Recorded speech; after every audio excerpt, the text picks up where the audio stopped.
Cuando el Ministerio Público, la Policía Nacional, toma conocimiento de un acto delictivo conocido como una noticia criminal, inmediatamente se activan las alarmas de la persecución de ese delito cometido. La finalidad de esta persecución delictiva es buscar y encontrar a quien ha cometido ese acto delictivo para solicitar su sanción punible, el cual está contemplado dentro del Código Penal, de acuerdo al tipo de delito que se ha cometido. Esta persecución del delito se contempla dentro de las facultades del Ministerio Público, pero también de la Policía Nacional. Se realiza con la finalidad de mantener a la sociedad en una convivencia pacífica, pero también se realiza con la finalidad de proteger los derechos fundamentales de la persona y los otros derechos jurídicamente reconocidos, como son el derecho a la vida, el cuerpo y la salud, como también esos derechos jurídicamente protegidos también de los bienes muebles e inmuebles que posee la persona. Pues estos bienes jurídicamente protegidos son sensibles ante los hechos y actos criminales que realizan sujetos desconociendo la función que tiene el Estado peruano de proteger a la sociedad.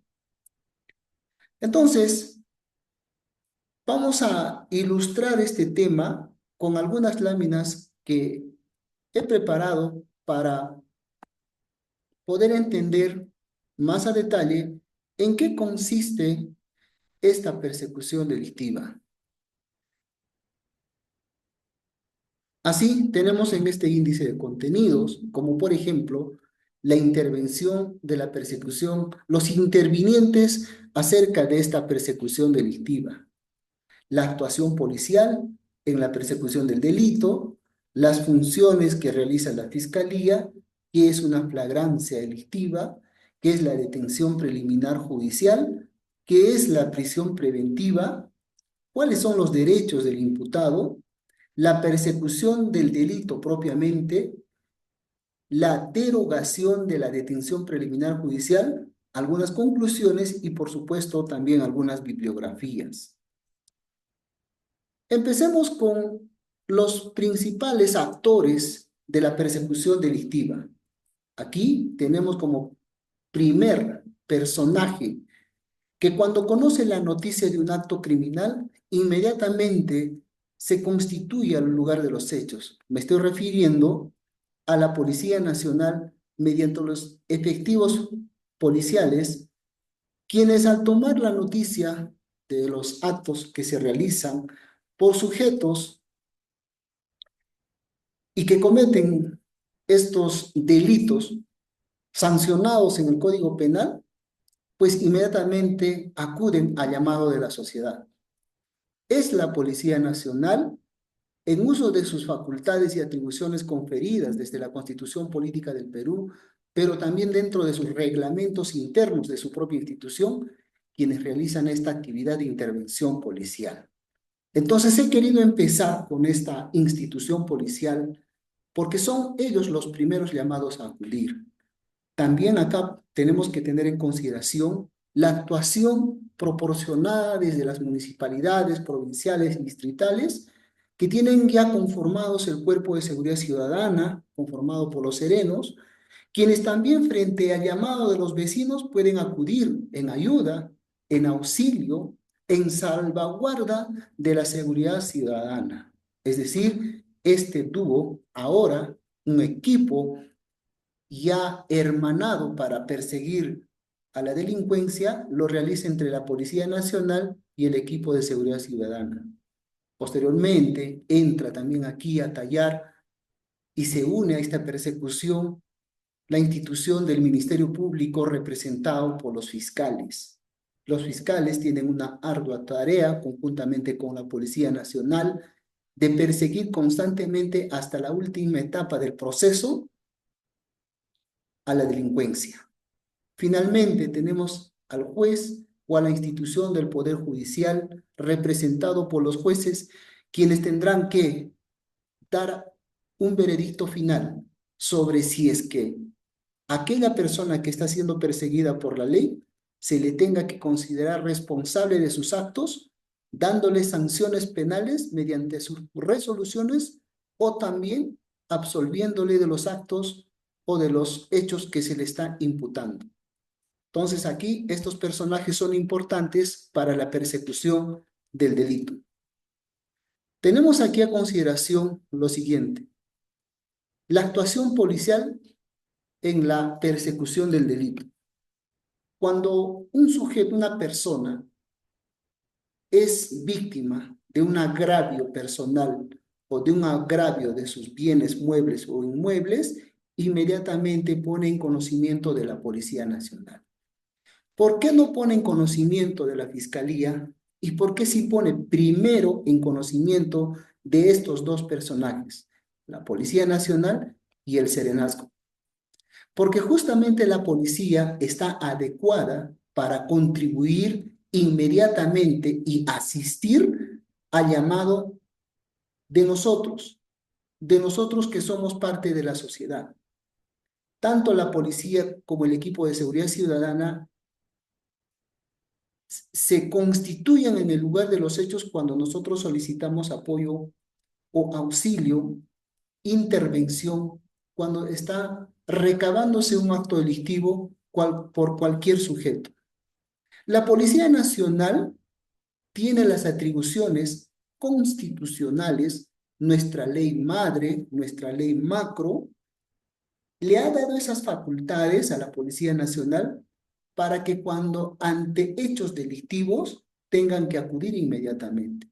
Más allá de toda la responsabilidad que tiene la Policía Nacional, de esas amplias responsabilidades que tiene en la sociedad, tiene estas responsabilidades de actuación. Y lo vemos acá en la parte resaltada. La Policía Nacional, en uso de sus facultades en el artículo 166 de la Constitución Política del Perú, tiene la función de prevenir, investigar y combatir la delincuencia. Es decir, ante el conocimiento de un hecho criminal, la Policía Nacional inmediatamente se constituye al lugar de los hechos. Ahora bien, la Policía Nacional también puede detener a personas que estén cometiendo actos delictivos en el momento, en el acto que le estén realizando. Y esa función y ese reconocimiento y esa atribución de funciones lo podemos encontrar en el artículo 259 del Código Procesal Penal, que menciona lo siguiente: la Policía Nacional del Perú detiene sin mandato judicial a quien sorprenda en flagrante delito. Es decir, si es que el policía ve que está realizándose un hecho delictivo, inmediatamente lo detiene a ese sujeto, lo detiene y lo pone a buen recaudo y pone en conocimiento del fiscal para denunciar ese acto delictivo que ha cometido. Este pequeño cuadro en el cual nosotros estamos visualizando, ¿ya? Este pequeño cuadro, son los implementos con los cuales el policía primero cuida su seguridad personal, pero también tiene elementos disuasivos. Como ustedes podrán ver en estas imágenes, estas dos imágenes, son policías, no son militares. Pero ¿por qué están tan equipados? ¿Por qué tienen estos equipos de visor nocturno, armas de largo alcance? Acá vemos un policía que tiene doble arma, no tiene un revólver, tiene una metralleta de largo alcance, tiene un casco, tiene chalecos. Y acá justamente podemos visualizar estos elementos que le sirven de protección. Siempre vamos a ver a un policía debidamente equipado cuando va a hacer una intervención de gran magnitud frente, por ejemplo, al terrorismo, frente al narcotráfico, frente a organizaciones criminales o bandas criminales. Va a tener que ir debidamente equipado porque la policía representa la fuerza pública. Como vemos aquí en este cuadro, tiene pues un chaleco antibalas, grilletes, la vara de ley, diferentes armas de corto y largo alcance y también patrulleros o motocicletas que le permiten hacerle frente a la delincuencia.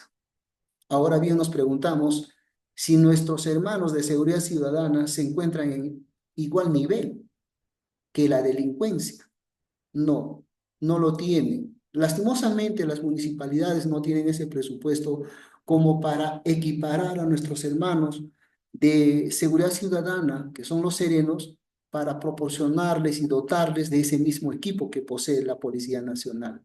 Por lo tanto, considero que seguridad ciudadana está en una desventaja actualmente para luchar y combatir contra la delincuencia. Fruto o producto de ello es que hemos visto que muchos serenos han sido víctimas de la delincuencia, ¿no? Producto del disparo de armas de fuego ocasionado por la delincuencia. Y es que por esta razón, creo que en esta primera observación tengo que hacer, tengo que decir de que el Poder Legislativo tiene que trabajar para dotarles mayor equipamiento a los hermanos de seguridad ciudadana. No basta que tengan una vara de ley, no basta que tengan un radio. Miren, acá está totalmente en desigualdad con la delincuencia, ¿ya? Entonces, para estar en casi niveles proporcionales con la policía, que al menos tenga un armamento, el Poder Legislativo tiene que trabajar respecto a dotarles mayor seguridad, tanto personal, pero también de disuasión, ¿no? Que los delincuentes sepan que cuando se están enfrentando a la policía o al equipo o al grupo de seguridad ciudadana, se están enfrentándose a un resguardo que también puede ser letal contra la delincuencia. Entonces, la policía, volviendo al tema de la policía, sí se encuentra debidamente equipada como para contrarrestar la delincuencia. Nosotros no vamos a ver a nuestros señores fiscales y a nuestras señoras fiscales equipadas de esta forma. No, porque ellas tienen porque la institución del Ministerio Público tiene una forma diferente de actuar y una forma diferente de perseguir el delito, que más adelante lo vamos a ver. Entonces, aquí estas atribuciones que tiene la policía devienen desde la Constitución y desde el Código Procesal Penal, que le da esa función, que le da esa atribución de intervención frente al conocimiento de un hecho delictivo. Hasta ese punto creo que estamos hablando de que la Policía Nacional se encuentra equipada, adiestrada para perseguir el delito, para hacerle frente a una delincuencia que cada vez más está incrementándose, pero también está incrementando sus armamentos. Hoy en día vemos que la delincuencia se ha modernizado, utiliza vehículos de alta gama, utiliza también armamentos modernos y utiliza como, por ejemplo, armas de corto y largo alcance. Y no solamente eso, la delincuencia para perpetrar sus actos delictivos utiliza las dinamitas, utiliza granadas de guerra, cualquier otro explosivo con la finalidad de intimidar y de perpetrar sus hechos delictivos con la intención de que incluso le haga frente a la Policía Nacional. Es decir, va a luchar con la Policía Nacional de igual a igual. Y es que por eso nuestra policía tiene que estar debidamente equipada para hacerle frente a la delincuencia que está acrecentándose constantemente en nuestro país. Eso es respecto a la actuación de la Policía Nacional. Ahora vamos a hablar la función que tiene el Ministerio Público. Hay una gran diferencia respecto a la actuación que realiza la policía y lo que realiza el Ministerio Público. La Constitución Política del Perú le ha dado también una atribución bastante amplia al Ministerio Público. Pero lo que quiero destacar aquí en el tema de la persecución delictiva es el numeral 4, que dice lo siguiente: que el Ministerio Público conduce desde su inicio la investigación del delito. Con tal propósito, la Policía Nacional está obligada a cumplir los mandatos del Ministerio Público en el ámbito de su función. Aquí nos está dando una idea de que tanto Ministerio Público como Policía Nacional tienen que trabajar conjuntamente. Hay ciertos requerimientos mediante oficios que realiza el Ministerio Público y que delega a la Policía Nacional, como por ejemplo realizar las investigaciones, realizar las detenciones que le encomienda el Ministerio Público. A ello se refiere que está obligadas a cumplir los mandatos del Ministerio Público. No es ese mandato castrense. No nos equivoquemos al decir que el Ministerio Público manda, ordena a la institución policial. No es ese tipo de mandato, sino es un mandato de trabajo interno entre ellos. Es el requerimiento, la necesidad que tiene el Ministerio Público de solicitarle que realice ciertos actos a la Policía Nacional con la finalidad de efectivizar la persecución delictiva. A ello se refiere. También nos habla acerca en la ley orgánica del Ministerio Público, del decreto legislativo 052, lo que dice la Constitución, pero miren acá, lo dice de una forma mucho más concentrada, mucho más de conocimiento en su artículo primero acerca del Ministerio Público. El Ministerio Público es el organismo autónomo del Estado que tiene como funciones principales la defensa de la legalidad, los derechos ciudadanos y de los intereses públicos, la representación de la sociedad en juicio para los efectos de defender a la familia, a los menores, a los incapaces y el interés social, así como para velar por la moral pública, la persecución del delito y la reparación civil. También velará por la prevención del delito. Tiene muchas funciones aquí, pero lo que he destacado para este tema es estos principios, y lo podría denominar así, ¿no? Por ejemplo, el Ministerio Público tiene el deber de perseguir el delito, el Ministerio Público defiende la legalidad, el Ministerio Público representa a la sociedad, ¿no? Entonces, la persecución delictiva que inicia el Ministerio Público lo hace de manera legal, ya no con la fuerza, como es la institución de la Policía Nacional. ¿Ya? La persecución delictiva que realiza el Ministerio Público lo va a hacer con la ley en la mano.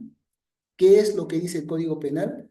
Y mediante el proceso penal va a pedir la sanción respectiva a quien ha cometido el acto delictivo.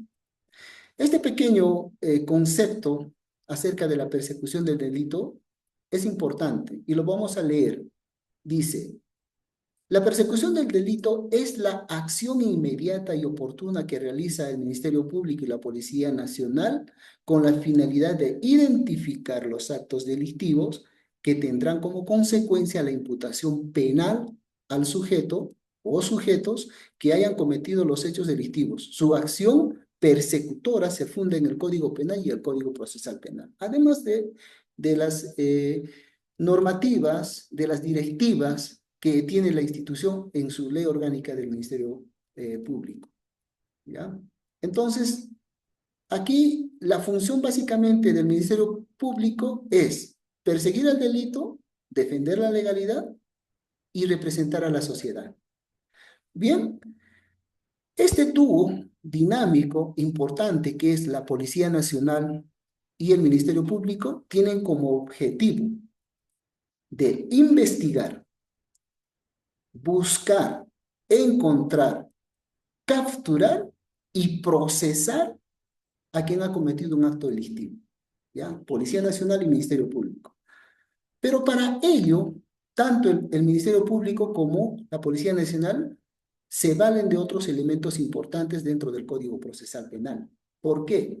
Cuando una persona comete un acto delictivo, se le tiene que capturar, pero de la manera legal. Recordemos que el Ministerio Público es el defensor de la legalidad.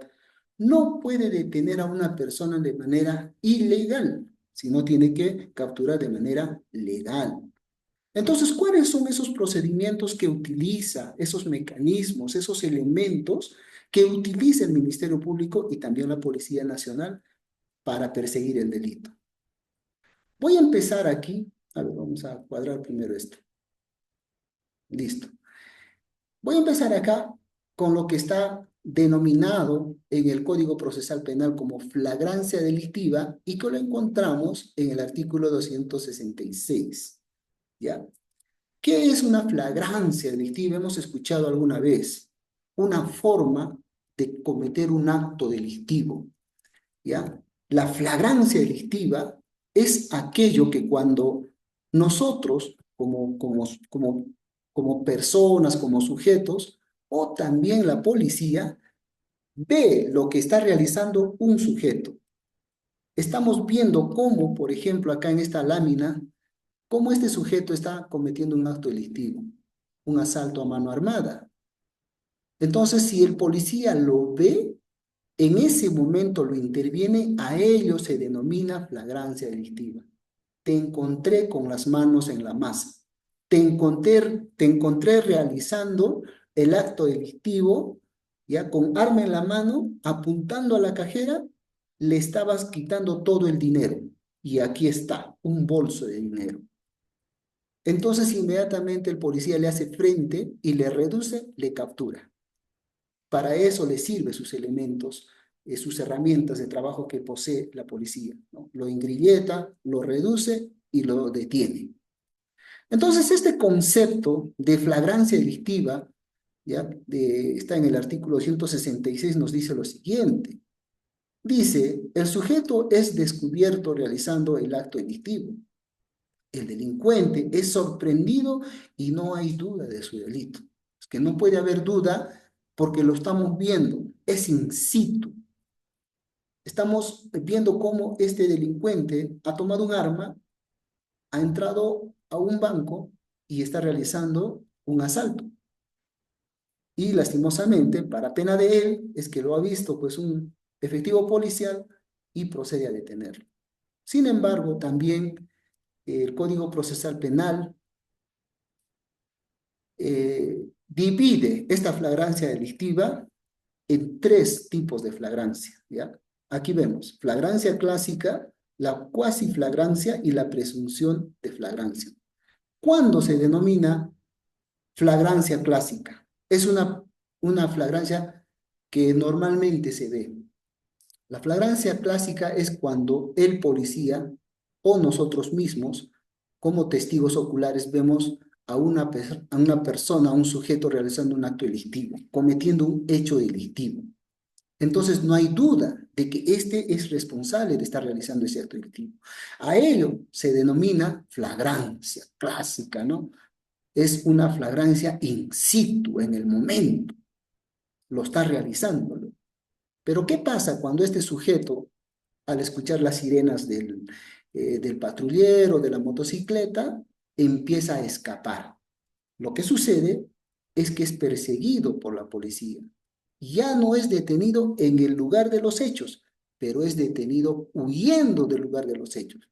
Y aquí eso se denomina la cuasiflagrancia. Casi te atrapo en el lugar de los hechos, pero igual es una flagrancia delictiva. El delincuente huye del lugar de los hechos para evitar ser capturado, pero el policía, que está muy bien entrenado físicamente, corre, lo alcanza y lo captura, lo reduce. Entonces es una cuasi flagrancia, ¿ya? Casi te atrapo en el lugar de los hechos, pero igual te he atrapado en 500 metros. La otra, la otra flagrancia u otro tipo de flagrancia es la presunción de flagrancia. Este es un poquito más alejado del lugar de los hechos. El policía tiene conocimiento o la unidad policial, ¿ya? Toda una unidad policial tiene que se ha cometido un acto delictivo, como por ejemplo este acto de asalto, robo a mano armada. Entonces hace una redada, hace un cerco policial y inmediatamente eh, ponen pues a las personas que están con motocicleta, más sospechosas, les intervienen, ¿no? Normalmente el policía recibe de los testigos algún tipo de información, ¿no? Un testigo ocular puede indicarle al policía, por ejemplo, que han entrado a robar, eran dos sujetos, eran tres sujetos, uno manejaba la motocicleta roja, tenía un casco y tenía un polo manga cero, color plomo, ¿no? Entonces, está dando detalles de más o menos cómo era el tipo o el sujeto que ha cometido el delito.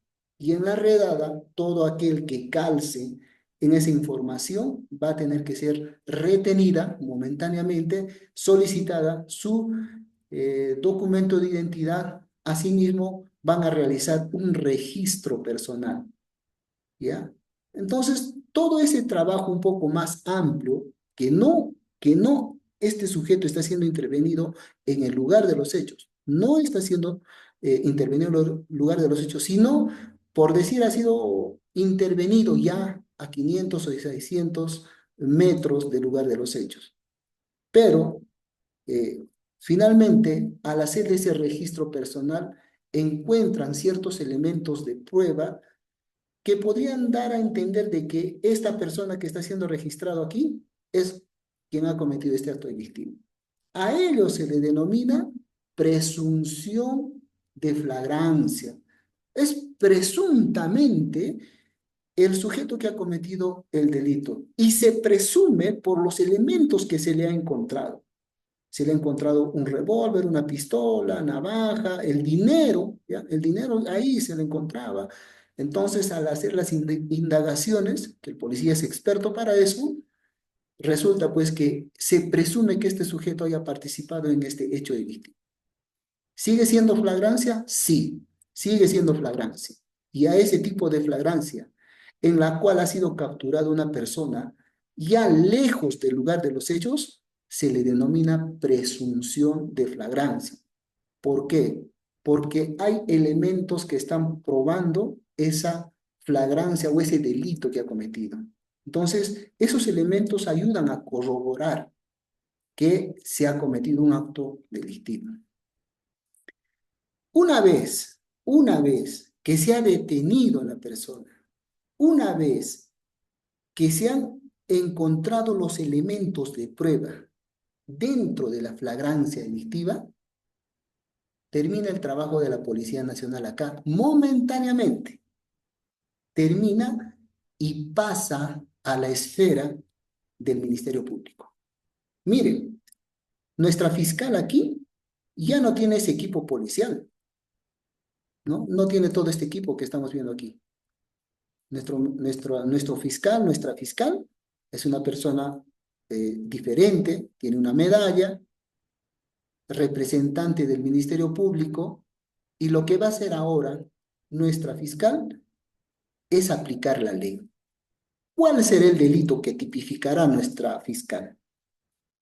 Robo agravado, robo a mano armada, posiblemente este delincuente al escapar ha disparado, ha dañado bienes muebles, inmuebles, ha herido a personas. Entonces es una tarea de nuestra fiscal la de tipificar, de darle ese tipo penal para buscar su sanción.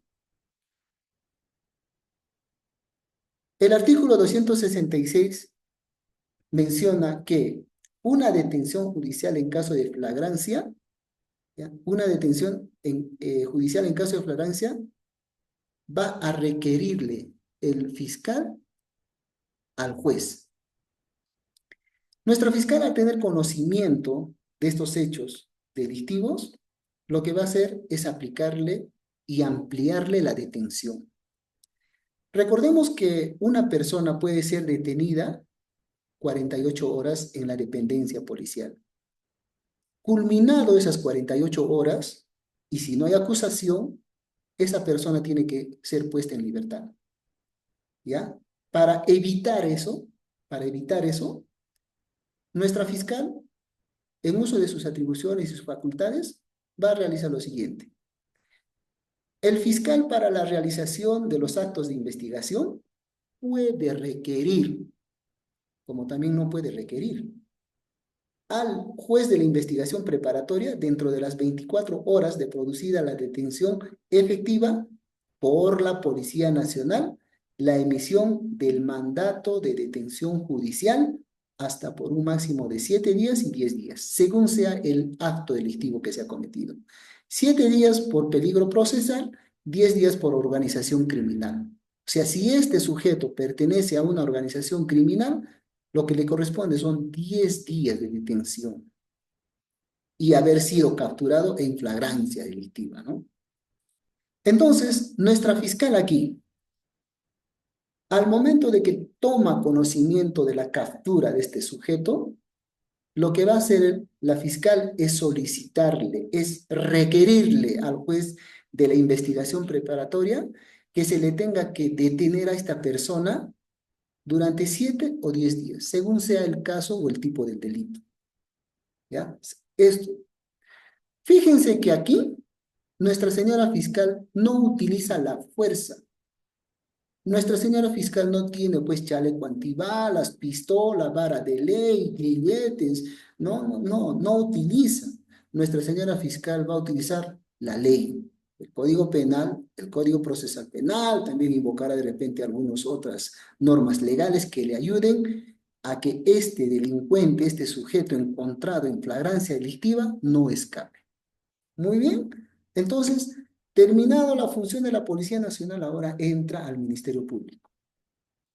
Hasta aquí, sobre la flagrancia delictiva. ¿Ya? Ahora bien, si es que estos 7 días le concede el juez a la señora fiscal para que tenga esa detención por flagrancia delictiva, culminado estos 7 o 10 días de detención, si la fiscal tampoco no amplía su acusación, el sujeto también va a ser puesto en libertad. Son plazos que se vencen, ¿ya? Por una cuestión de que los derechos fundamentales de la persona se tienen que respetar. Y es que en la Constitución dice dos cosas claramente. Primero, nadie puede ser detenido arbitrariamente y solo por dos aspectos o dos casos puede ser detenido. Por flagrancia delictiva, cosa que estamos explicando, y por mandato judicial motivado por el juez. Solo por esos dos. Después no hay forma de detener a una persona. Entonces, este cuadrito rojo justamente nos ilustra eso. Miren, la duración de la flagrancia delictiva. ¿Qué nos dice el artículo 259 acerca de la detención policial? El numeral 4 dice, el agente es encontrado tanto dentro de las 24 horas después de la perpetración del hecho delictivo. La duración en sí de una flagrancia delictiva es considerada dentro de las 24 horas. Pasadas las 24 horas ya no puede ser considerado flagrancia delictiva. Entonces, tanto la policía y el Ministerio Público hasta aquí tienen la opción de detener a una persona como flagrancia delictiva solo dentro de las 24 horas. Culminada esas 24 horas, esa persona ya no puede ser detenida del tipo de flagrancia delictiva. Entonces nos preguntamos, ¿no? Si no puede ser detenido en flagrancia delictiva y ya pasaron 25 horas, 2 días, 3 días, ¿esta persona queda libre? No va a quedar libre. Se va a tener que activarse otro mecanismo que tiene en su poder el Ministerio Público. Está bien, este sujeto no ha podido ser capturado en flagrancia delictiva dentro de las 24 horas. Ha escapado.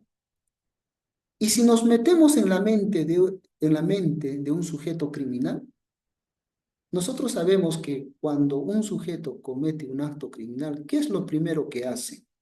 Huye, escapa. Se va de un punto A, donde ha cometido el acto criminal, a un punto B, a un punto C, y etcétera. Entonces, la persecución del delito se frustra, no se frustra, continúa. Y es que por eso se activa otro elemento importante para el proceso penal. Y eso es lo que hacen la gran mayoría de delincuentes, escapar del lugar de los hechos. Pero el Ministerio Público y en nuestro Código Procesal Penal encontramos otro mecanismo, que es este. La detención preliminar judicial. Perfecto. El delincuente cree que ha cometido el crimen perfecto y se ha escapado, se ha ido, se ha mimetizado entre la gente, se ha cambiado el corte de pelo, se ha puesto barba, no sé, cualquier otra astucia eh, está utilizando para escapar de la justicia, para no ser capturado. Y usted y nosotros conocemos de que cuando comete alguien un hecho delictivo, lo primero que hace es desaparecer todo elemento que pruebe el acto delictivo. Segundo, escapar del lugar de los hechos.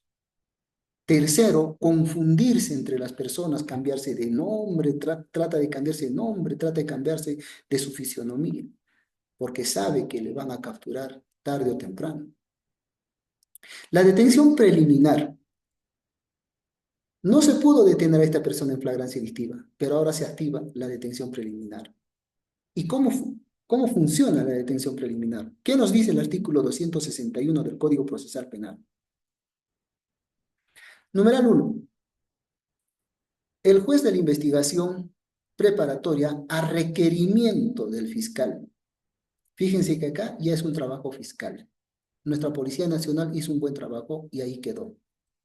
No pide requerimiento el policía. La institución policial no pide requerimientos. Quien aquí trabaja ya es el Ministerio Público. Ya es una labor de la dependencia del Ministerio Público. Ya a requerimiento del fiscal, sin trámite alguno y teniendo a la vista las actuaciones remitidas por aquel, es decir, por la policía, porque la policía es la que le remite esas facilidades. Todas las actas policiales que ha realizado, ¿ya? Todas las actas policiales que ha realizado, por ejemplo, en esta intervención, lo va a transferir al Ministerio Público. ¿Qué es lo que ha hecho acá, por ejemplo? Aquí hay un requerimiento, hay una intervención, hay muchas actas aquí. Acta de intervención policial, acta de registro personal, acta de registro vehicular, acta de registro de elementos de prueba, y toda esa documentación va a ser remitida al Ministerio Público. Por eso, en esta detención preliminar, todos todos esos elementos encontrados dentro de las investigaciones preliminares van a servir como sustento al fiscal para que tenga que realizar el pedido de detención preliminar judicial. Con prueba, tiene que pedir con prueba, aunque la norma no le pide prueba, no le dice tráeme prueba, pero ahorita vamos a ver qué es lo que le pide. ¿Qué más dice? Por aquel, dicta mandato de detención preliminar. ¿Cuándo? ¿Ya? Es decir, el fiscal va a tener que convencer al juez de que hay una persona que ha cometido un acto delictivo y que tiene presupuestos para pedirlo.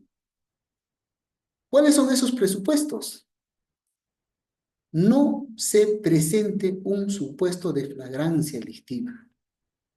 Cuando nos dicen no se presente un supuesto de flagrancia delictiva, quiere decir que ya está fuera de la flagrancia delictiva. Es decir, que el sujeto no ha sido posible su detención dentro de las 24 horas que dura la flagrancia delictiva. Porque ese ya no es el modo, pues. Posiblemente este pedido de detención preliminar se está haciéndose ya después de 4, 5 días, 6 días, un mes. Entonces, no cabría pedir una detención preliminar dentro de las 24 horas que está todavía la flagrancia. No, ya terminó la flagrancia. Al sujeto no se lo pudo detener, se escapó el sujeto. Entonces, este primer punto dice, no se presente un supuesto de flagrancia. ¿Estamos en un supuesto de flagrancia? No, ya no. Eso pasó hace 5 días, señor juez. Ya, perfecto. Punto 1, perfecto. Punto 2, existan razones plausibles para considerar que una persona ha cometido un delito. El fiscal va a tener que demostrarle al juez que sí existen estas razones plausibles. ¿Y qué son esas razones plausibles? Entendiéndolo de otra forma, son las pruebas, son los elementos de prueba. El fiscal tiene que convencerle al juez y decirle, señor juez, otórgueme por favor esta detención preliminar porque yo tengo acá las pruebas que este sujeto ha cometido el delito. Aquí está la prueba, cámaras de vigilancia, se le ha capturado acá la motocicleta con la cual el señor se movilizaba, el número de placa corresponde al sujeto, entonces son pruebas, ¿no? También hay versiones de testigos, que aquí tengo que esta persona es el que estamos buscando. Entonces, si esas razones plausibles eh, eh, son razonables, ¿ya? Entonces el juez va a decir, ah, sí, tienes razón, señor fiscal. Tercer punto, dígame usted, la pena privativa de libertad superior a 4 años. Dígame usted, señor fiscal, ¿cuál es la pena posible que se le va a imputar a este investigado, a este perseguido? Señor, él ha cometido asalto a robo o robo a mano armada y su pena privativa es 15 a 20 años. Ah, entonces supera, ¿no? Supera los 4 años que está solicitando. Cuarto punto, posibilidad de fuga, obstaculización de la averiguación de la verdad. Este sujeto, al enterarse de que se le avecina una imputación de 20 o 25 años de pena privativa de su libertad, va a tener miedo, no va a querer ir preso. ¿Qué es lo que va a hacer? Aparte de escaparse, obstaculizar la investigación, va a querer borrar todas las pruebas que ha dejado en el lugar de los hechos. Él es capaz de volver, ¿no? Entonces va a querer desaparecer toda prueba, va a obstaculizar, porque sabe que para él mínimo le espera 20 a 25 años de pena privativa de la libertad, ¿ya? Entonces, estos elementos de prueba, aunque podríamos también denominarle presupuestos para que el juez le tenga que otorgar el requerimiento que está pidiendo el fiscal, son pues prueba. Sin prueba no puede solicitar el fiscal un requerimiento de detención preliminar. Y aquí todavía hay dos literales, ¿no? Diga, B, el sorprendido en flagrante delito logre evitar su detención. Esto casi se condice con el uno, con el punto uno. Se condice, ¿no? El sorprendido en flagrante delito logre evitar su detención. Entonces, se ha escapado y por lo tanto se ha evitado su detención. Se condice con el primero. El literal C, el detenido se fugare de un centro de detención preliminar. Ha sucedido casos en que ya una persona capturada que está siendo conducida a un juzgado o al Ministerio Público se ha escapado. Recordemos que se ha escapado, por ejemplo, hasta de las propias comisarías. Entonces, inmediatamente el fiscal pide también para estos que se fugan, que se escapan, de los juzgados, de las dependencias policiales, también pide su detención preliminar. A ello se refiere este literal C. Muy bien, este cuadro central, ¿qué nos dice acerca de la detención preliminar judicial? Menciona que el imputado se encuentre debidamente individualizado con requisitos, datos, nombres, apellidos, etcétera. Miren, para que el fiscal tenga que requerir al juez una detención preliminar judicial, el fiscal ha tenido que individualizar a todos los participantes. No se puede pedirse, no se puede pedirse detención preliminar de quien sea, sin conocer dónde vive, si es varón o mujer, si no tenemos los nombres. Entonces, el fiscal tiene el deber de individualizar y de identificarles a cada uno para poder solicitar la detención preliminar. Son requisitos que se tienen que cumplir. Caso contrario, se cae la detención preliminar. Como a modo de complementar, ¿por qué se individualiza, por qué se identifica debidamente a las personas? Lastimosamente, muchos tenemos la mala suerte de tener homonimia. Y se ha visto que hay personas que comparten el mismo nombre, el mismo apellido, y cuando van un paseo vacacional, son retenidos por la policía, ¿no? Oiga, señor, usted tiene una orden de captura.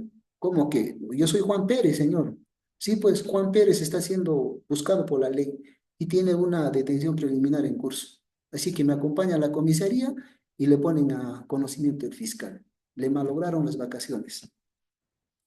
Por eso justamente se pide que tengan que ser debidamente identificados, dónde vive, cuál es su nombre, cuántos años tiene, de qué sexo es, etcétera, etcétera. Todo lo que ustedes ven acá, para evitar, para evitar confundirnos. ¿Se ha dado los casos? Sí se ha dado los casos. Sí se ha dado. Siguiente punto. La orden de detención deberá ser puesta en conocimiento de la policía a la brevedad posible de manera escrita bajo cargo a quien la ejecute de inmediato. Y esto es lo que se trata justamente. Cuando ya el fiscal ha recibido la orden del juez, ¿no? Una resolución judicial de detención preliminar, el fiscal agarra y inmediatamente lo remite a la Policía Nacional para que la Policía Nacional lo capture. No captura la fiscalía, captura la policía. Y fíjense este punto, justamente también se condice acá en la Constitución Política del Perú, cuando dice, ¿no? La Policía Nacional está obligada a cumplir los mandatos del Ministerio Público en el ámbito de su función. ¿Ven? Esa es su función. El Ministerio Público recibe la orden del juez y a la vez el Ministerio Público, el fiscal, remite esa orden a la Policía Nacional porque la Policía Nacional es la fuerza pública, es la que captura, busca, ¿no? Hace sus patrullajes, hace detenciones en las vías públicas o hace retenciones en las vías públicas, ¿no? Identificación de control policial, etcétera. Entonces, la policía tiene esa función. Nosotros no vemos a los fiscales haciendo control de identidad en ningún lado. Quien lo realiza es la policía. Ellos hacen control de identidad, se suben a las buses, hacen redadas a las motocicletas, a los conductores, a los taxis, etcétera, ¿no? A los buses interprovinciales, están en los aeropuertos, es un trabajo de la policía, pero ¿bajo qué cargo? ¿Bajo qué encargo? Bajo el encargo del Ministerio Público, ¿no es cierto? Entonces, ven ese hermanamiento de trabajo, ese trabajo corporativo que realiza el Ministerio Público con la Policía Nacional, y ahí está lo que está explicándose. Este tercer punto, puede ordenarse el cumplimiento de detención por correo electrónico, facimil, telefónicamente u otro medio de comunicación válido que garantice la veracidad del mandato judicial. Cuando hay una orden judicial de detención, inmediatamente se tiene que solicitar la detención de esa persona. Y esta orden de detención se emite bajo estas líneas, ¿no? Correo electrónico, lo mando a la policía vía correo electrónico, vía facimil, vía telefónica también, ¿no? Yo le llamo, señora, aquí hay una orden de captura para tal persona, Ministerio Público, ya, atención. Entonces, por la Policía Nacional toma conocimiento de eso e inmediatamente activa las alarmas para capturarlo u otro medio de comunicación válido que garantice la veracidad del mandato judicial, ¿no? Pero básicamente y regularmente lo hace pues mediante documento, ¿no? Ya remítase a la Policía Nacional para la captura de esta persona, ¿no? Este punto número 4. Las requisitorias cursadas a la autoridad policial tienen una vigencia de 6 meses. Vencido este plazo, caducan automáticamente bajo responsabilidad.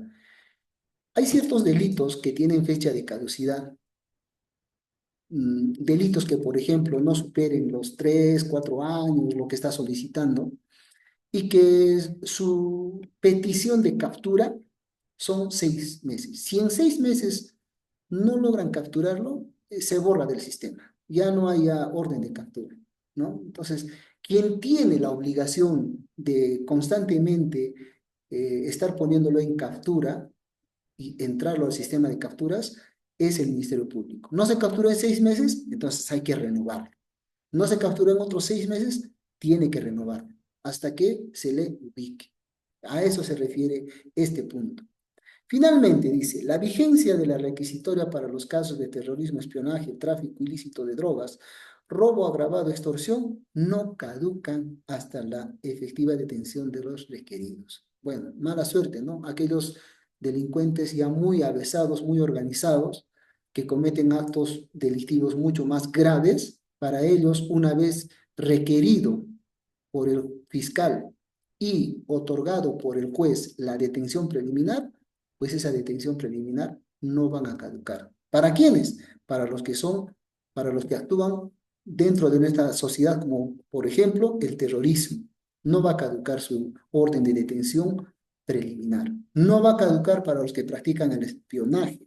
No va a caducar para quienes trafican ilícitamente drogas, para el robo agravado y extorsión. En este ejemplo que he puesto, esta persona está cometiendo un robo agravado.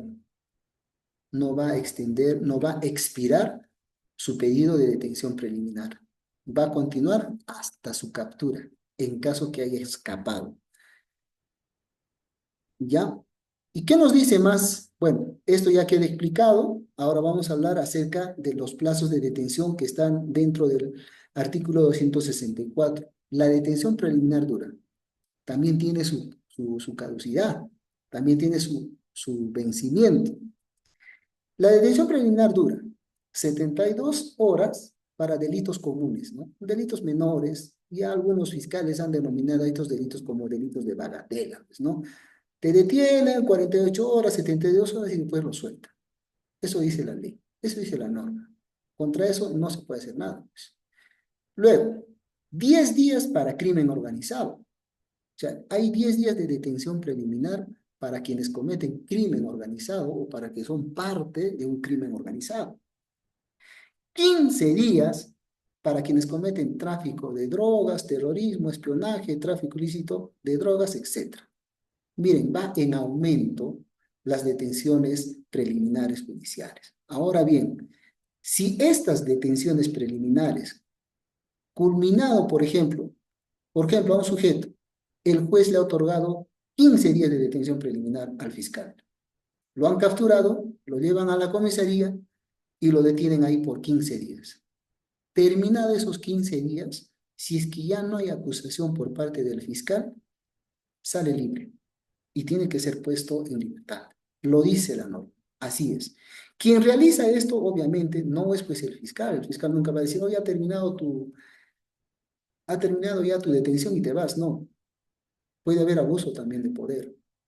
Puede argumentar el fiscal, puede decir, hoy me olvidé, pero sigue preso, ya están 16, 17 días, 18 días.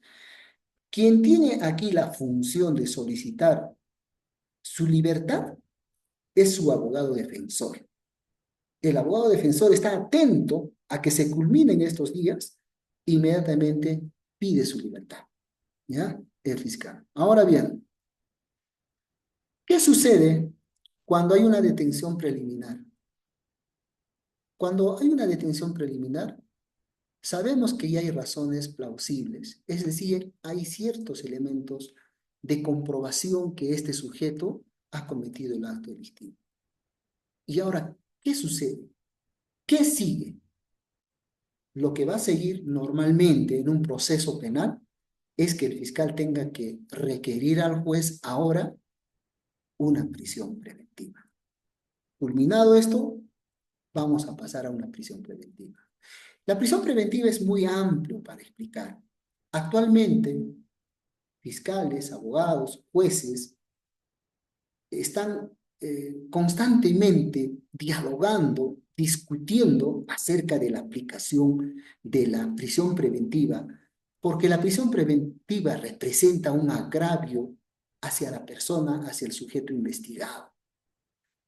Ha habido protesta por parte de los litigantes, de los abogados, defensores, de que la prisión preventiva se está dictándose muy consecutivamente y se está hacinando los penales.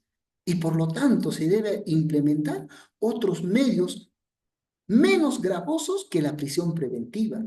Porque recordemos que la prisión preventiva ya no es una detención.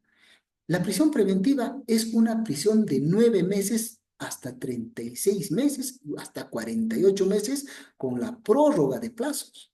Entonces, imagínense estar 4 años privados de su libertad sin juicio. Entonces, hablar de la prisión preventiva conlleva todavía a seguir entrelazando diálogos entre la parte litigante, entre los jueces, entre los fiscales, entre nosotros que somos estudiantes de derecho, si es dable o no es dable, ¿no? Algunos abogados dicen es abusivo que se esté imponiendo penas privativas de la libertad, ¿no? 3 años, 4 años, 2 años, y después dicen que es inocente. Miren cómo tanto se le ha agraviado a su derecho de la libertad a esta persona.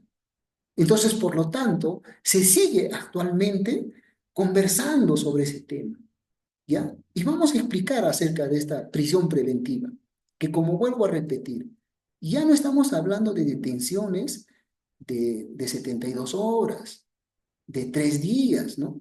O de 10 días o de 15 días. Estamos hablando de 9 meses. El fiscal requiere esa prisión preventiva, ¿no? De 9 meses, de 18 meses, de 36 meses, ¿no? Como vemos, por ejemplo, en Justicia TV, ¿no? El fiscal ha requerido prisión preventiva para tal persona de 36 meses, es decir, 3 años, ¿no? Etcétera, etcétera, etcétera. Va a tener que el fiscal, pues, tener que hacer una amplia oratoria, ¿no? Demostrando de que sí, efectivamente, el juez le concede esa prisión preventiva. Pero, ¿qué es la prisión preventiva? Luego de que he hecho esta breve introducción, dice, la prisión preventiva es la medida cautelar y coercitiva más severa que se le impone a una persona aún estando en proceso de investigación y sin haber sido hallado su culpabilidad. Si esta persona todavía no ha sido hallado responsable, todavía no se ha hecho el juicio oral, ¿no? Solamente hay elementos de prueba que le relacionan al hecho delictivo, ¿ya? Entonces, por lo que es una medida coercitiva, la prisión preventiva, en contra de la libertad del investigado sin que ello signifique sentencia final o condenatoria. Miren qué tan gravosa es la prisión preventiva. No ha ido a juicio, no se le ha hallado su culpabilidad, pero ya está purgando condena, ¿no? 9 meses para adelante, hasta 48 meses, si no me equivoco, ¿no? ¿Qué más dice acerca de la prisión preventiva? La prisión preventiva solicitada por el fiscal al juez de la investigación preparatoria es a consecuencia del resultado de las investigaciones realizadas por la Fiscalía y la Policía Nacional. Este pedido debe cumplir ciertos requisitos contemplados en el Código Procesal Penal. Estos son algunos presupuestos, por ejemplo, que yo les estoy mostrando, pero que aparentemente es poco. No es poco. Cuando hay una audiencia de prisión preventiva, se leen fojas y fojas y fojas y fojas, puede llegar a 400 o 500 fojas, porque así es, pues, la prisión preventiva. Tiene que demostrar el fiscal, porque ya no está pidiendo una detención de días, está pidiendo detención de años. Y por lo tanto, pesa pues el derecho a la libertad. Me vas a quitar mi derecho a la libertad. Entonces, me tienes que demostrar que yo, por ejemplo, me voy a fugar, me voy a escapar, no tengo arraigos, no tengo ningún tipo de intervención en mi familia, no tengo ni familia, por último. Entonces, para eso el Código Procesal Penal tiene estipulado en el artículo 268 los presupuestos que debe eh, demostrar el fiscal para solicitar una prisión preventiva. ¿Y cuáles son esos presupuestos? Miren, presupuestos materiales, fundados y graves elementos de convicción. Sí, es decir, el fiscal tiene que demostrar que los elementos de prueba que está presentando son pues graves. Hay una investigación que ha hecho y efectivamente a quien le está persiguiendo, él es el culpable. Él ha cometido ese delito. Son fundados y graves elementos. Yo tengo la prueba, señor juez. Aquí están las pruebas, las videovigilancias, el arma con la cual ha entrado al banco. Ya, aquí están las personas que van a testificar que efectivamente este señor ha sido el que ha cometido el delito. Aquí están los heridos. ¿no? Aquí está la manifestación, aquí están los peritos que van a dar a conocer, ¿no? Aquí está la psicóloga de parte. Es decir, se va a activarse todos los medios necesarios del Ministerio Público y de la policía para encontrarle responsable al sujeto, pero también a la vez de presentar elementos fundamentales para el requerimiento de la prisión preventiva. Por eso es que yo les decía, pedir un pedido de prisión preventiva es bastantísimo fuerte, ¿ya? Por eso vemos pues en la carpeta del juez, ¿no? Tomos y tomos, ¿no? De folios, ¿no? Ahí está, ¿no? Eso terminan pues en 2, 3 audiencias, ¿no? El siguiente presupuesto es este de acá, prognosis de la pena superior a 5 años. No es tanto este. Este es un elemento que fácilmente el fiscal lo conoce. Por ejemplo, robo agravado, 15, 20, 25 años de pena privativa supera, pues, ¿no? Esta prognosis de pena, porque para pedir una prisión preventiva solo necesitamos que el delito que se ha cometido tenga como sanción penal 5 años. Y un robo agravado, pues, señores, agravado, eh, y por ahí que haya algunos muertos, obviamente, pues supera los 20, 25 años. Entonces se supera este punto ampliamente, ¿no? Ampliamente. El otro punto es el peligro de fuga, el peligro de obstaculización de la investigación. Esto también tiene que demostrar el fiscal, ¿no? Tiene que ponerlo en conocimiento del juez y tiene que convencerle al juez de que el sujeto que está persiguiendo, ¿no? El investigado, va a escaparse, pues, porque ya está en detención preliminar, ¿eh? Ya está en detención preliminar. Entonces, señor juez, si usted lo libera, este señor se va a escapar. ¿Por qué se va a escapar? Porque ha cometido un robo agravado, señor. Es más, ¿no? Hay un concurso de delitos por el cual este señor va a ser acusado, porque hay heridos, hay un cadáver, hay un muerto, etcétera, ¿no? Entonces, bajo esa premisa, señor juez, esta persona va a escapar, porque le esperan más de 20 años de cárcel, ¿no? ¿Qué más va a hacer? Va a obstaculizar la investigación, va a comprar testigos o puede eliminar testigos, etcétera, ¿no? Entonces, eso también tiene que probar el fiscal ante el juez, porque si no lo prueba, simplemente no le va a otorgar la prisión preventiva. Durará su detención preliminar y no le otorga la prisión preventiva y se va. Sale libre, sale libre. En el peligro procesal también tiene que demostrar el fiscal acerca de los arraigos, o sea, esa conexión, ¿no? Arraigo es de conexión. ¿Qué conexión tiene el investigado, el perseguido por el fiscal? Si tiene un arraigo, por ejemplo, domiciliario, laboral y familiar, ¿no? Tiene que demostrar, señor juez, esta persona no tiene arraigo domiciliario, no tiene casa conocida, no sabemos dónde vive, solamente nos ha dictado el nombre de sus padres, pero sus padres han dicho que ya no vive aquí hace 20 años esta persona. Por lo tanto, no tiene un domicilio conocido donde de repente el fiscal puede encontrarlo. ¿Mm? Arraigo laboral es una persona que no tiene un trabajo seguro, es una persona que no tiene trabajo por último, que cachuelea por ahí, que de día es cobrador de combi y de noche seguridad en algún otro lado. Entonces no tiene un arraigo fehaciente donde, por ejemplo, cuando vaya el fiscal, por ejemplo, ¿no? En un trabajador municipal, va a la municipalidad y le van a decir, sí, el señor Juan Pérez pues trabaja aquí en el área de administración, por ejemplo. Entonces, no se le puede ubicar, señor. No tiene un trabajo conocido. Eso también tiene que demostrar el fiscal ante el juez. Lo otro y lo final es este de acá, el arraigo familiar. Señor, esta persona no tiene esposa, no tiene hijos, no tiene nadie, no tiene abuelos, no tiene su padre conocido, dice que ya su papá y su mamá pues ya son difuntos, etcétera, ¿no? Entonces, no tiene arraigo familiar, no tiene a quién mantener, no tiene el por qué este señor trabaja. Entonces, por lo tanto, ya no tiene una responsabilidad familiar. Entonces, si se demuestra todo esto, se otorga la prisión preventiva. Si no se demuestra, entonces no se otorga la prisión preventiva.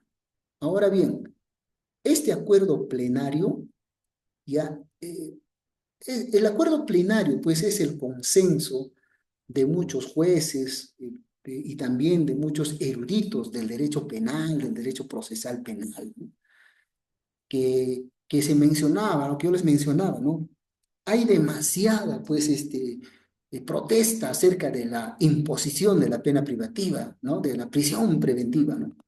Entonces, han llegado a un acuerdo plenario, todos, ¿no? Dicen, sí, efectivamente, pues los abogados litigantes tienen razón, ¿no? Demasiado se están encarcelando a las personas y ya los centros penitenciarios están rebalsando, tanta gente hay. ¿Qué hay que hacer? No. Entonces, este acuerdo plenario les da la directriz para que los señores jueces y los señores fiscales y también los abogados litigantes tengan a la mano cómo deben actuar, cómo deben defenderse también los abogados litigantes, ¿no? Cómo deben defender pues a su cliente, a su patrocinado. Y el fiscal también tiene referencia aquí para que tenga que cumplir. ¿Y qué nos dice, no? Aquí, dice que aquella persona que va a ser, que va a ser privada de su libertad mediante una prisión preventiva, por requerimiento del fiscal, es que tiene que tener una sospecha fuerte, una sospecha vehemente, ¿no? Ya casi responsable del delito. Y yo les invito a que lean este acuerdo plenario porque es muy importante. Ahí está, ¿no? De aquí se agarran los abogados litigantes, de aquí se agarra el fiscal y también de aquí se agarra el juez, ¿no? Para yo, mira, porque el juez finalmente es el que va a decidir si le da o no le da la prisión preventiva. Ahora, el fiscal también.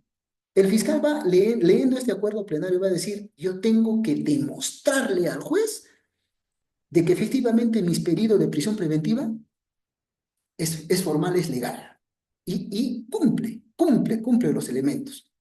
Y ahora el abogado defensor también va a decir, no, es que para que el fiscal pida de prisión preventiva, tiene que ser casi responsable mi cliente.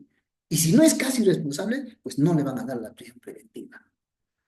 Eso ya es un trabajo entre los que son, pues, partes, ¿no? De este sistema judicial. Es importante leer. Ahora bien, el abogado defensor también va a contradecir lo que manifiesta acá el fiscal en este pedido de prisión preventiva. ¿Ya? En lo que va a buscar el abogado litigante es que uno de estos 3 o 4 puntos se tengan que caer. Solo uno que no cumpla la finalidad, se cayó la prisión preventiva. Solo un punto nada más, por decir, peligro de fuga. El fiscal sostiene, ¿ya? En su teoría del caso, ¿no? ¿Ya? Sostiene de que el señor se va a escapar.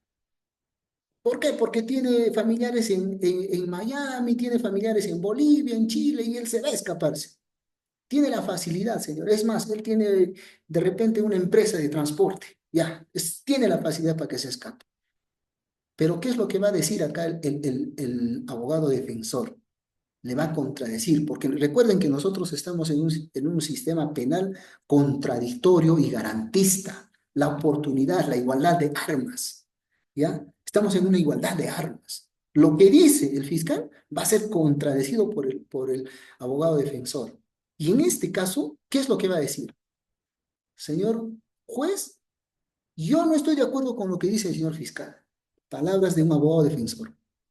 ¿Por qué? Para empezar, mi cliente, mi patrocinado, es una persona enferma, sufre de diabetes.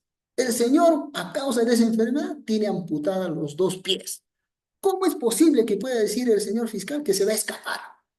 Mi cliente, señor. Es un ejemplo, ¿no? Es un ejemplo. Entonces, el juez tomará, pues, sí, tiene razón. Oye, ¿y tiene pastillas? Sí, está con pastillas, el señor es medicado. Cada 3 días tiene que ir al médico, señor juez. Y es inconcebible que le tenga que otorgar la prisión preventiva al señor fiscal.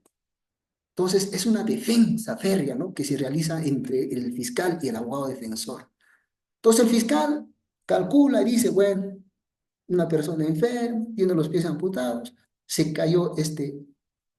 Le ganó el abogado defensor al fiscal. Por lo tanto, se cae la prisión preventiva. ¿Ya? Se cae. Esa es acerca de la prisión preventiva y por eso es que nosotros vemos en los litigios, en las salas de audiencia, como por ejemplo nuestros fiscales, los muy envalentonados, luchan pues su posesión contra la postura de un abogado litigante también. Algunas observaciones acerca de la prisión preventiva, lo que veníamos hablando, ¿no? Dice, la prisión preventiva es la medida dictada por el juez como forma de aseguramiento del proceso. Esto sí, efectivamente, miren, ¿qué es lo que quiere el fiscal? Lo que quiere el fiscal es que la persona que está ahora en una detención preliminar, por ejemplo, no escape, ¿ya? Y no sea difícil tampoco encontrarlo. O sea, es un poco más difícil para la justicia tener que buscarlo, ubicarlo, etcétera, ¿no? Y a veces se escapan, salen del país y es difícil encontrarlos. Pasan años, años, 8, 10, 20, 30 años y de repente fallece por ahí el acusado, el investigado, el perseguido y ahí se queda, ¿no? Sin justicia, ¿no? Ahí se queda. Entonces, lo que busca es justamente el juez es asegurar su proceso, o mejor dicho, el fiscal, asegurar su proceso. Por eso solicitan prisión preventiva, que le sea más fácil al investigado, al acusado, al que está en prisión preventiva, una vez llegado al juicio oral, que inmediatamente se le imponga la sanción penal final, ¿ya?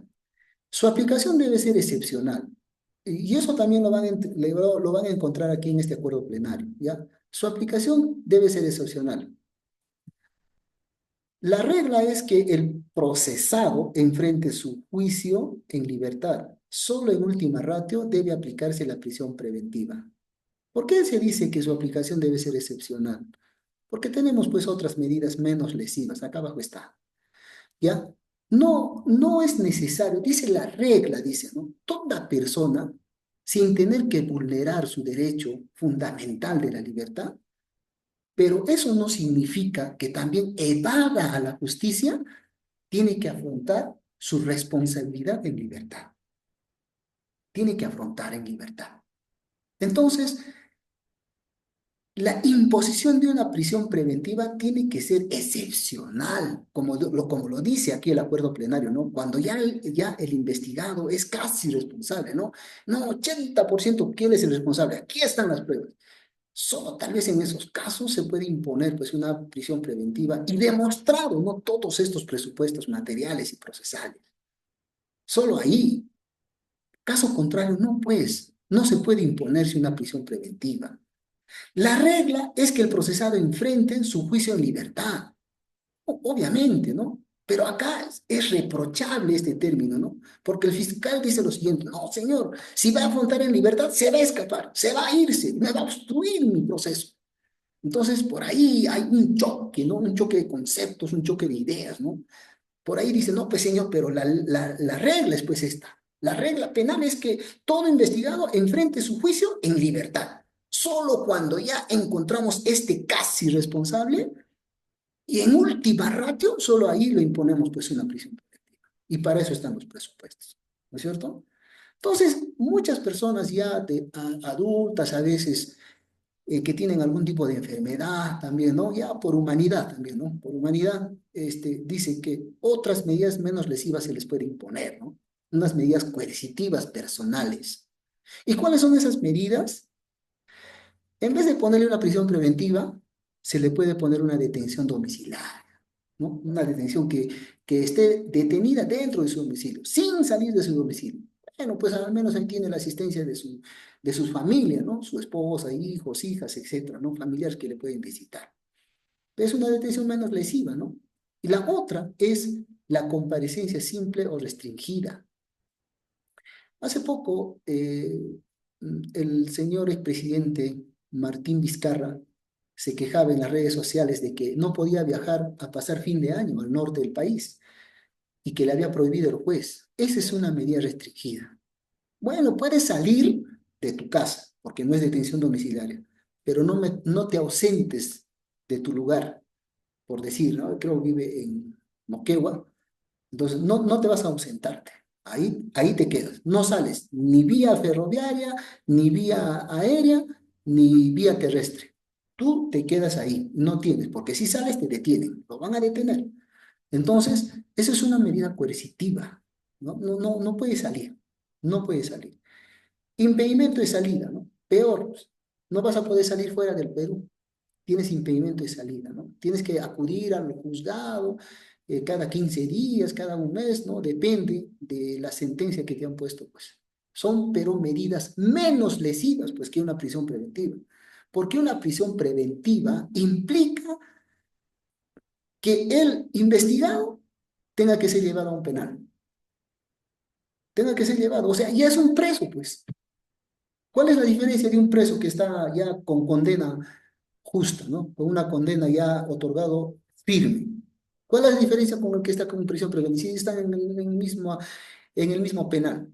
Pónganse piedras gordas, eh, Castro, ¿no? Creo que en Lima hay esos penales. Entonces, ¿cuál es la diferencia? Si está condenado ya, que le den 3 años, o 36 meses, ¿no? Que son 3 años. Ya no hay diferencia, pues, ya está en prisión. Entonces, la menos lesiva para la persona que aplicando que la regla del procesado debe de afrontar su juicio en libertad. Si usamos esta regla, que el procesado debe enfrentar su juicio en libertad, entonces se le aplica pues estas otras medidas coercitivas personales menos gravosas y que sería lo más recomendable también, ya esto viendo dentro de los derechos humanos, una persona enferma, una persona de edad, una persona mayor, bueno, ¿no? Eso tendría que evaluarlo pues ya el juez. Bien, esta lámina es una lámina en la cual existen los plazos de la prisión preventiva. ¿Ya? Están en los artículos 272, 274 del Código Procesal Penal. Para delitos comunes, hasta 9 meses con una prórroga o una ampliación de otros 9 meses. ¿Ya? El fiscal pide. Para casos un poco complejos, 18 meses y otros 18 meses más adicionales, si es que aún no se llega, el fiscal aún todavía no termina, ¿no?, su investigación. Para crimen organizado, el fiscal pide 36 meses eh, de prisión preventiva y todavía tiene 12 meses adicionales más. O sea, hacen 48 meses, 4 años, ¿no? Estos pedidos, lo que realiza el fiscal, lo hace con la finalidad de asegurar su proceso, de que también el investigado no escape, no obstruya la justicia, no obstruya la investigación policial ni fiscal, y etcétera, ¿no? Por eso es que pide esta detención ya tipo prisión preventiva, ¿no? Una lámina para poder tener una idea de los plazos de la prisión preventiva. Nos vamos a otro tema muy importante también, muy importante. A ver, ¿dónde te vas tú? Aquí. Muy importante también. Cuando una persona es detenida, muchos creen que no tiene derechos. Sí tiene derechos. Y estos derechos que están en el artículo 71 del Código Procesal Penal no devienen solamente del legislador.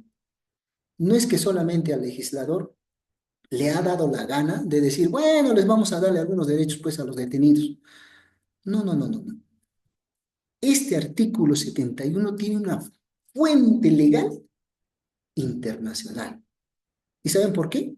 Porque el Perú tiene tratados internacionales sobre derechos humanos.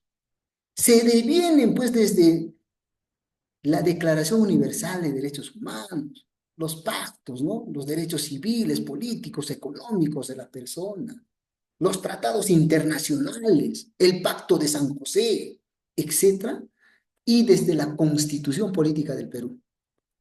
Estos derechos son para todas las personas sin discriminación.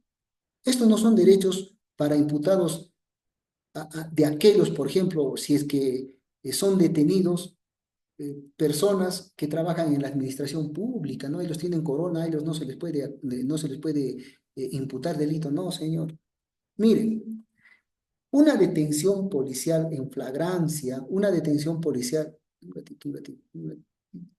ya, ya, una detención policial o fiscal o mediante un requerimiento fiscal Nos puede suceder a cualquiera. ¿Lo pueden detener a un juez?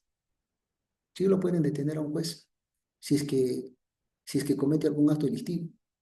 ¿Lo pueden detener a un juez, a un fiscal? Por supuesto que sí. ¿Lo pueden detener a un policía? También. ¿Nos pueden detener a nosotros como parte de la sociedad? Por supuesto que nos pueden detener. Sí, nos pueden detener. Entonces, todos nosotros que estamos siendo detenidos por algo que hemos cometido, se nos aplica nuestros derechos, derechos fundamentales, derechos constitucionales, que devienen desde las fuentes internacionales. Y esto debería de conocer, más que todo, el cuerpo de la Policía Nacional. Y vamos a decir por qué. Artículo 71 del Código Procesal Penal dice lo siguiente. Los jueces, los fiscales o la Policía Nacional deben hacer saber al imputado de manera inmediata y comprensible que tiene derecho a. No es necesario incluso que nosotros lo pidamos. No es necesario que nosotros conozcamos. La policía, los jueces, los fiscales tienen que decirnos a nosotros nuestros derechos. ¿Y cuáles son esos derechos? Literal A, ¿ya? ¿Qué dice? Conocer los cargos formulados en su contra y, en caso de detención, a que se le exprese la causa o motivo de dicha medida, entregándole la orden de detención girada en su contra cuando corresponda. Y es que nadie puede ser detenido, pues, sin causa alguna. No es que porque le dio la gana al policía detenerlo, nos va a detener. Yo soy policía, pues soy autoridad, te voy a detener, porque quiero, pues soy policía. ¿No ves mi uniforme? No es así, señores. Motivo, causa, circunstancias por las que usted me está deteniendo, señor policía. Si me detienes arbitrariamente y me llamas a la dependencia policial, simplemente te voy a denunciarte penalmente por abuso de autoridad y etcétera. ¿No es cierto? Entonces, todo este primer derecho de literal A se tiene que cumplir. ¿Y cómo se cumple? Cuando el policía o el fiscal entrega pues una resolución emanada desde el juez. Señor Juan Pérez, usted tiene una detención emitida desde tal juzgado. Usted está siendo requerido por tal motivo, aquí está. Ha cometido un delito de asalto, robo a mano armada en tal banco y aquí está. Por lo tanto, se le va a llevar a la dependencia policial. ¿Hay fundados elementos que se le está comprobando sea al sujeto que se le está deteniendo? Claro, hay una causa y hay un motivo. Entonces, corre la detención. La B, literal B, designar a la persona o institución a la que debe comunicar su detención y que dicha comunicación se haga de forma inmediata. Esta es una comunicación que te permite realizar quien te está deteniendo, ¿ya? Usted tiene derecho a llamarle a su esposa, a su esposo, a sus hijos, a un amigo, a un familiar, para evitar abusos. Estoy siendo detenido. En tal comisaría, por favor, avísale a mis familiares que estoy siendo detenido. Te tienen que comunicar. No te pueden tener incomunicado. El literal C. Ser asistido desde los actos iniciales de investigación por un abogado. Miren, este literal C es un literal que se viola constantemente y groseramente en las dependencias policiales. ¿Cuántas veces hemos visto en las redes sociales que un policía, un alférez, un teniente, hasta suboficiales, cuando llega, por ejemplo, la defensa del detenido, le echan de la comisaría, como si la comisaría fuese de ellos? Esto es una crítica a la forma abusiva que hacen los policías de tener que impedirle la defensa, un derecho constitucional. Estamos mencionando que este artículo tiene fuente internacional de derechos humanos, de protección de derechos humanos. Y no se puede, pues, alegremente vulnerar este derecho de una persona que está siendo detenida o investigada. Viene el policía, se apersona a la dependencia policial, ¿qué hace el alférez? Lo bota. Un ratito estoy tomando su declaración, pero una declaración se toma pues con presencia de su abogado, ¿no? Y lo bota. Y lo peor, a mis futuras colegas, ¿no? A mis futuras colegas, que son mujeres, todavía lo botan, lo hacen llorar, ¿no? Le voy a enmarrocar. O sea, miren lo que están salvajemente violando un derecho fundamental. que es el derecho a la defensa mediante su asesor, mediante su abogado. Estos señores no se debe de permitir. Los abogados inmediatamente tienen que hacer su defensa, inmediatamente tienen que quejarlo, pues, si no es a la inspectoría, penalmente también, porque es un derecho del imputado y no se debe estar permitiendo que constantemente se tenga que estar violando este derecho fundamental de la persona, que es el derecho a la defensa. Pasemos al punto D, literal D.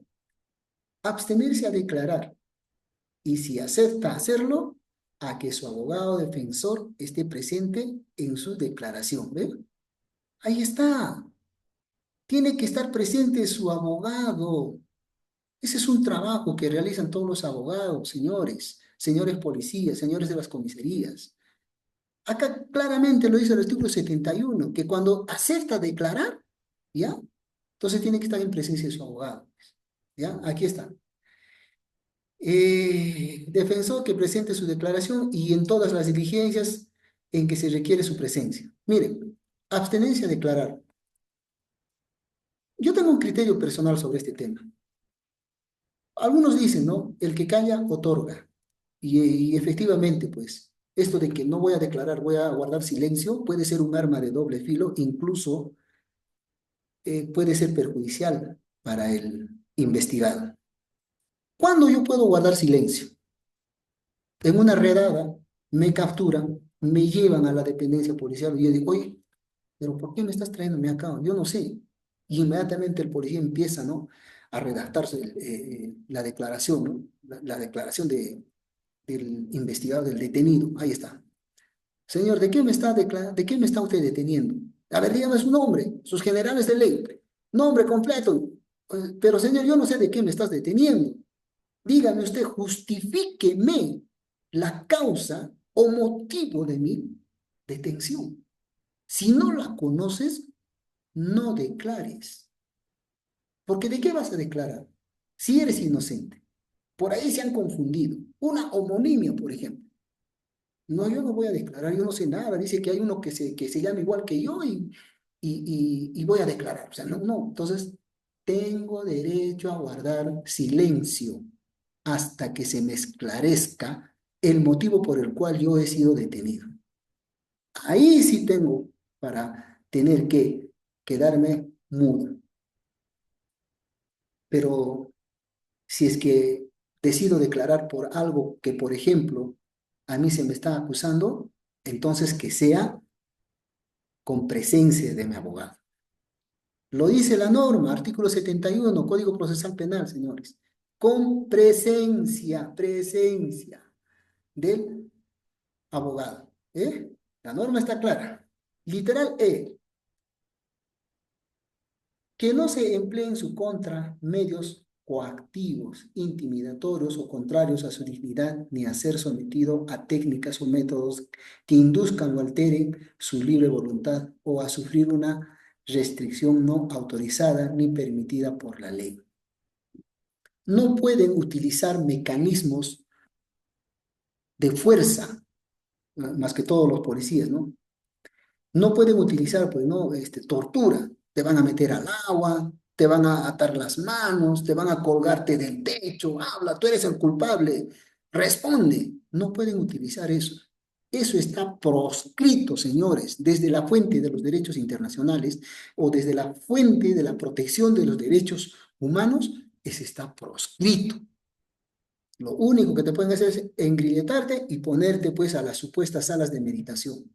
Listo. No puedes, si quieres no hables con nadie, etcétera, pero no te pueden obligarte a hablar, ¿no? Mediante tortura, ¿no? Mediante fuerza bruta, ahí aplicando la llave, ¿no? No, no, es que no lo pueden hacer, ¿ya? Si lo hacen, simplemente pasas médico legista, denuncias esos actos. Literal F, a ser examinado por un médico legista o en su defecto por otro profesional de la salud cuando su estado de salud así lo requiera. Por dos cosas, ¿no? Puede ser capturada una persona que está enferma, ¿no? Que necesita constantemente asistencia médica, que tiene que tomar sus medicamentos. Y por otra parte también, porque la persona ha podido haber sido torturado, ¿no? Si ha sido torturado, Entonces tiene que pasar por médico legista para tener que ver de que esta persona efectivamente ha sido torturado dentro de los calabozos. Entonces, siempre protegiendo los derechos humanos. Muy bien, muy bien. Seguimos. Este cuadro del medio dice, ¿ya? Este cuadro del medio dice lo siguiente. Derecho a comunicarse con un familiar, lo que habíamos dicho, ¿no? Nadie que sea apresado tenga que ser puesto, pues, en una sala de meditación y mantenerlo incomunicado. ¿Por qué? Porque, ¿qué sucede si su familiar pone una denuncia por haberse extraviado? Oye, salió a comprar y no viene a un día. Voy a la dependencia policial, voy a poner mi denuncia por haberse extraviado y resulta que está ahí detenido, ¿no? Puede suceder. Entonces, tiene que tener derecho a comunicarse con un familiar. Otro punto es el acusado no puede ser tratado como culpable. Y esto ya se ve constantemente, ¿no? En la prensa más que todo, ¿no? Le ponen su chaleco de detenido, etcétera. Pero también se ha dado el caso de que hay personas que son inocentes. Actualmente se ve vergonzosamente cómo el ministro Santibáñez ha dado a conocer mediante prensa televisiva a un sereno y a un empresario que son miembros de una organización criminal y ya le han mandado su carta notarial, ¿no? Para que se rectifique el ministro Santibáñez sobre este tema. Es que no se puede estar tratando a una persona pues ya como culpable si todavía no ha sido parte de un juicio, ¿no? Un juicio justo, ¿no? Hay un proceso judicial que se tiene que respetar. Todos somos inocentes hasta que no se les demuestre lo contrario, hasta que se quiebre esa inocencia. Y si no, pues seguimos siendo inocencia, ¿no? La presunción de inocencia. La culpabilidad será demostrada en juicio, por supuesto. No nos pueden decir que somos culpables si no ha habido una sentencia judicial firme. Derecho a no responder preguntas que no estén claros. Esto respecto cuando una persona, por ejemplo, no sabe por qué se le ha detenido. Oye, yo no voy a responder, voy a abstenerme a declarar. Lo dice el artículo 71. Derecho a la defensa, señores. Todos tenemos derecho a la defensa. Y les pedimos a los señores policías que entiendan que todo, incluso ellos, tienen derecho a la defensa, a ser asistidos pues, por un abogado, defensor. Si no es de oficio, de parte, ¿no? Ya, pero tengo derecho a una defensa, porque no quiero que vulneren o violen mis derechos fundamentales. Por eso tenemos derecho a la defensa. Bueno, aquí me ha faltado una palabrita, los tratados internacionales sobre derechos humanos, los pactos y convenios de los derechos constitucionales también, es la fuente, pues, de este artículo 71, ¿no? Ya, desde estos tratados es que deviene este artículo 71, ¿ya? Y esto, este procedimiento, este proceso penal, ¿no? Viene bajo principios. ¿Ya? Y les dejo los principios que ustedes pueden leer, pero para mí este es el principio más importante en este caso. Principio de presunción de inocencia. Todos somos inocentes mientras no se descubra lo contrario, ¿no? Y eso que se descubre el contrario es en un juicio justo. No, no porque le da la gana a alguien decirme tú eres tal, tú eres aquello, están dañando mi dignidad personal. Entonces, terminamos esto con los derechos del imputado. Es importante recalcarlo, es importante saberlo y seguir alimentándonos de conocimiento porque no esperemos ver más vulneraciones a nuestros derechos por parte de quien persiguen el delito, ¿no? Bien, esto sería la secuencia.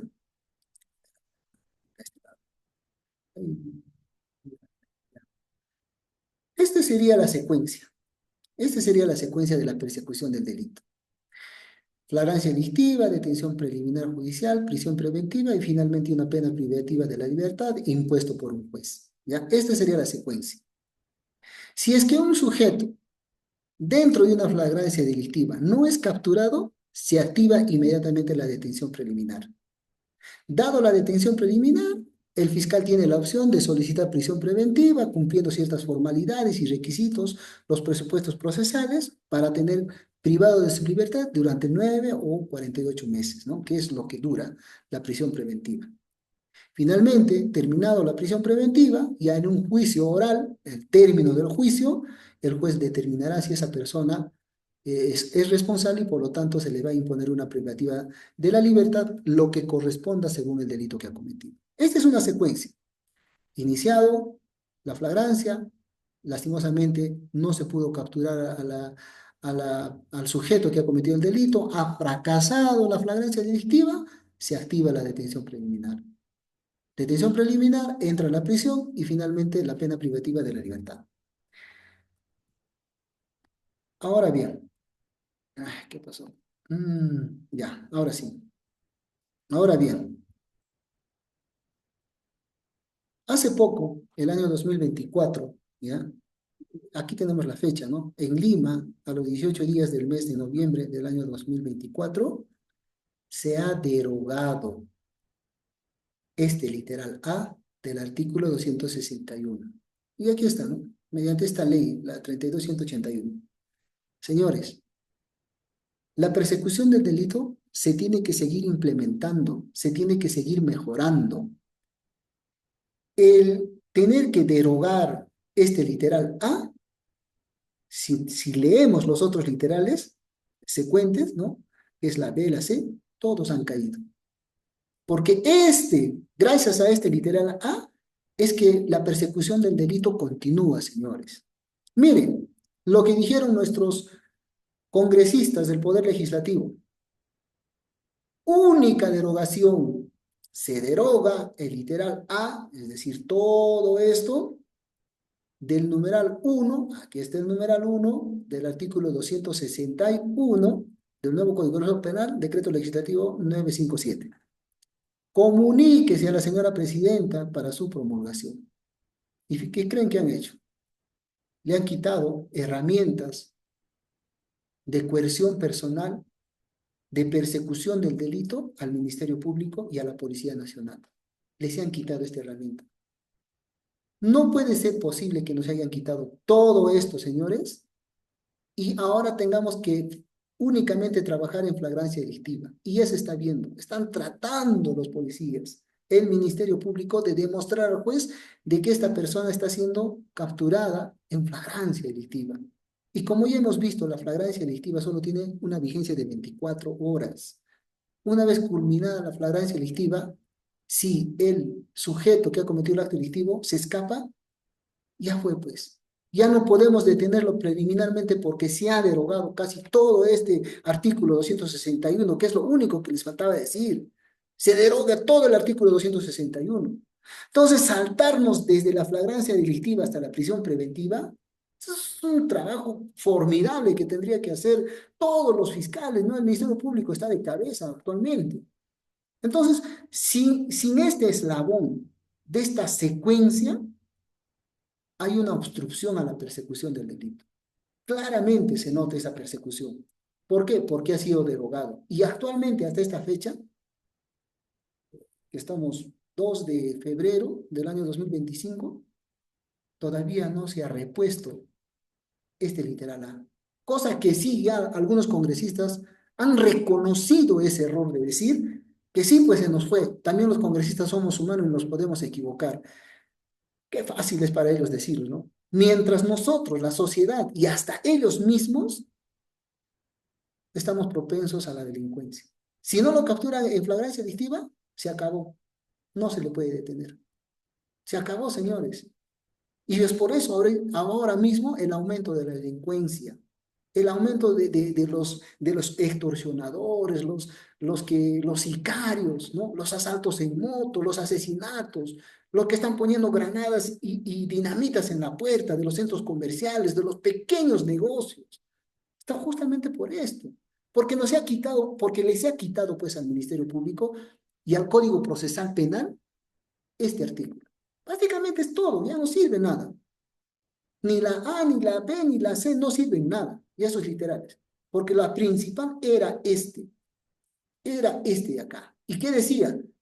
Una detención preliminar judicial se va a dictarse, no se presente un supuesto de flagrancia. ¿Ya? O sea, ya terminó la flagrancia delictiva. Sí, pues ya terminó, pero ahora aplican pues detención preliminar. Y qué bien estábamos hasta ahí.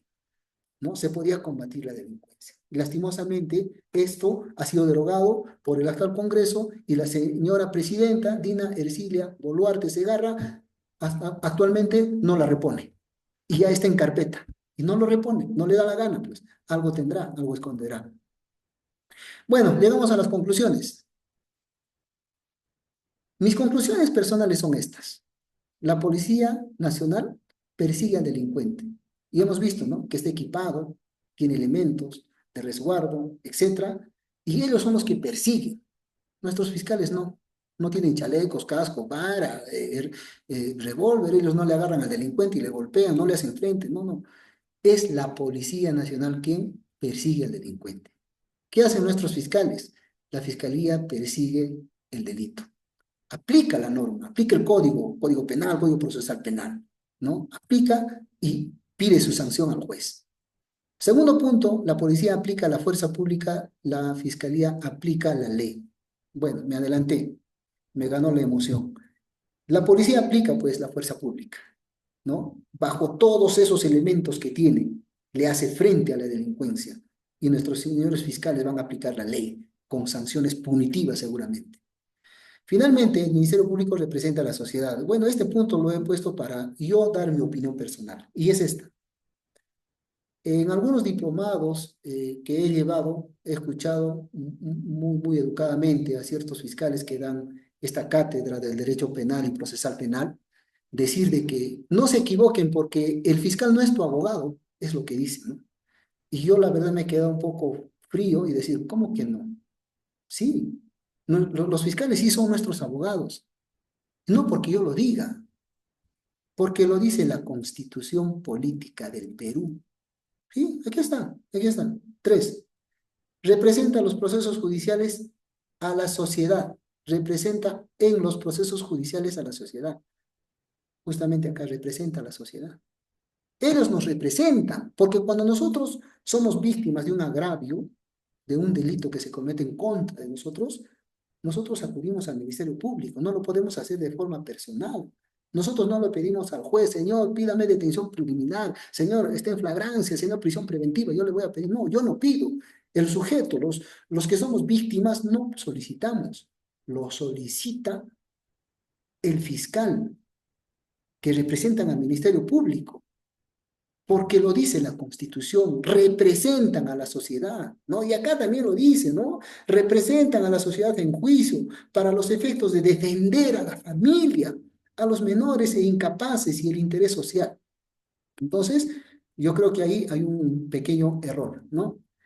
Bien, llegamos al final. Yo les agradezco bastante. Aquí les he dejado algunas bibliografías que también lo pueden encontrarlo en internet.